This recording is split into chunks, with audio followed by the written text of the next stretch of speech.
Hello children. Hello children, how are you all? Today we will start with HTML advanced feature. Okay? So HTML I hope you all have studied in the previous class and you have the basic idea about the HTML. So we all know the full form of HTML is hypertext markup language.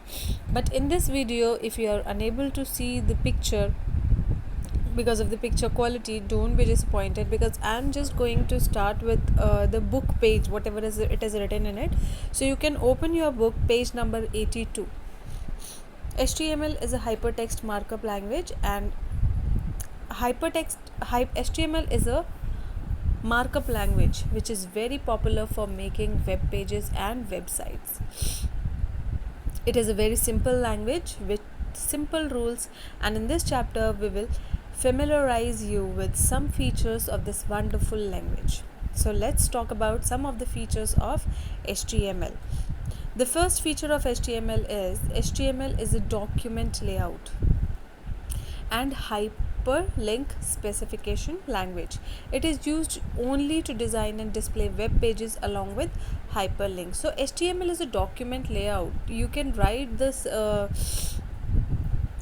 codes in a document as you are writing a document, and hyperlink specification language where you can create hyperlinks. You can create multiple links to jump onto the next page.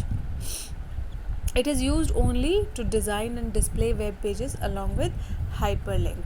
So second feature is an HTML page can display text and images with the sound and interact with other web pages using hyperlinks. So in your HTML document we will also learn to create our own web pages. So in your own web page, what you can do, you can add text, you can add images, and you can give sound, and you can interact with the other web pages. So I hope you all have seen the different websites. If you click on a particular link, the blue text on the web page, wherever you will click, you will move on to the next page. If you click on any other link there, you will move on to the next page in the same. This is called hyperlink. Whenever you click on a text and you moves on to the next page. Third feature is HTML is a platform independent, that is it can be viewed on web servers running an operating system. So it is a platform independent language. You can see them on the web servers which are running on the operating system. So there are some limitations also of HTML. HTML has its own limitations. It is not a programming language, it is just a simple text file. You cannot say HTML is a programming language, yes, but you write the HTML code in a simple text file which is notepad, or there are different document files which are available. Next is but we are going to learn only in the notepad. The second limitation is complex designing cannot be accomplished using HTML. So we cannot do the complex, the very difficult designing. Okay, most browser software do the HTML formatting. So there are different browser I hope you understand, like Internet Explorer, Google Chrome, Mozilla Firefox. These all are the web browsers. So what you can do, you can do the HTML formatting on these web browsers. The last limitation is interactive forms or dynamic pages cannot be created using HTML. So you cannot create the interactive forms or the dynamic pages. Okay, the next topic we have is tags. Basically a computer sees an letter A as simply and again the letter A, whether it is a bold, italic, big or small. To tell the browser that it is an A should be bold, we need to put a markup in front of a. Such a markup is called a tag. Okay, suppose you want to show the letter on your web page as letter A, bold letter A. Bold means darker in color and bigger in size. Okay, the letter A in bigger size and in with the darker color. So what do, you put a tag there. So this is called a markup. This markup is called a tag. So in all the HTML tags are enclosed in the angular bracket, that is, you can see the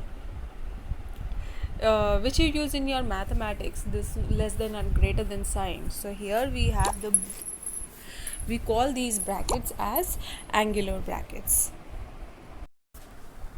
I hope this is clear to you all, and we are going to use only these brackets in the HTML document, and we'll write some simple text in it. Okay. The second page we have is page number 83. The most basic code, the code that you will use for any page you are going to make, it is shown below. Can you see the first is HTML? If you start this HTML tag, okay, the angular bracket, and you inside it you have written HTML, so that tag needs to be closed also. Can you see HTML with the backslash is already closed at the end, because this is the beginning of your document, and where you are closing the HTML tag is the end of the document. Now in between, immediately after opening the HTML tag, there is a head tag where you are supposed to give the heading of your document. So under the heading, what comes? The title of your page. In your book also, okay, every chapter has a title, right? In the same way, you are supposed to give a title to your web page, whatever you are going to create. So can you see the title tag is open immediately after the head tag, and in this title tag you can write anything. Suppose this section makes the title of the web page, so you can write anything which is related to your web page, and then you close this title tag, because we have already written the title. You need to close the title tag, and you need to close the head tag. So once the title and head tag is closed, the next tag comes as a body tag. So you will open the body tag, and this body tag contains the information about the entire web page, okay, and you will write in between the body tag everything whatever you want to add in your page, and then close the body tag, and in the end this HTML tag is closed. Right, let us now understand each and every part of the above mentioned code. HTML. So HTML, this element tells the browser that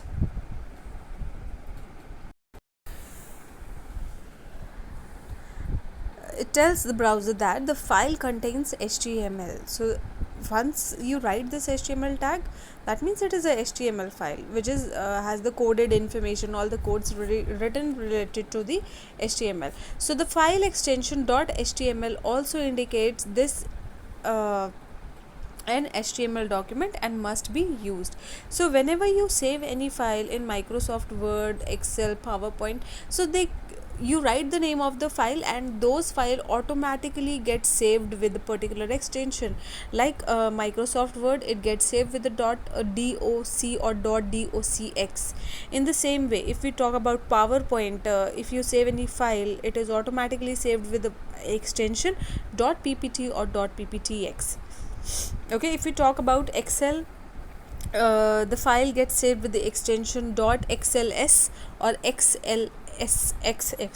Okay, in the same way, now when we are going to save this notepad of where we have written the HTML document, what you need to do is you need to click on file option, and you will get a drop down list. From there you will choose the option save as. Once you will click on save as, you will get a new window on your computer which is called a dialog box. Okay, a dialog box will appear where it is going to ask you that by what name you want to save this file, and then you write the name of the file.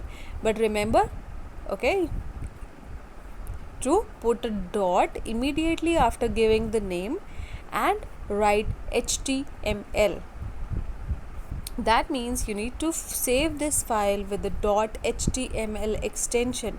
You will give the name of your file, suppose file dot html. So this will be your html document, okay, the saved document.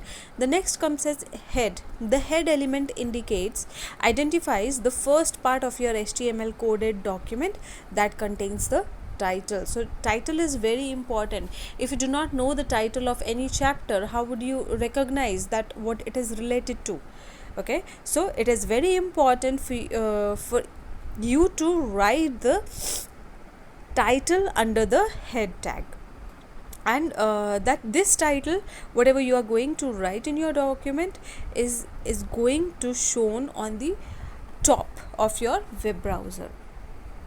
The next comes as title element. This title tag contains the title of the document. The document is related to this particular title, and the title is typically displayed in the title bar at the top. I hope you all know what is a title bar. The topmost bar, okay, is known as the title bar, where you can see your file name, your folder name, right? But it is not shown inside the window itself. Once you open the web browser, you don't see the title name inside the browser, but on the top of it. The title is also what is displayed on someone's hot list or bookmark list. So choose something descriptive, unique, and relatively short. So title is always very small, so that that can be stored in as a bookmark list or something like that. So you need to write it very descriptive, unique, and relatively short. A title is also used to identify the page for search engines as a hotbot or infoseek, where you get the information. Okay, the next topic we have here is the body. The body is the main element where we write the entire HTML codes. So the second part of the HTML document is the body part, and this is the largest part of the document, which contains the content of the document, and this part is displayed within the text area of the browser. So whatever that area is there on the web browser, you write inside the body tag that will be displayed in that area. And then later on we'll discuss all the types of tag. I want you to clear your doubts related this, okay, and if you find any difficulty, that can be discussed in the coming classes. God bless you, everyone.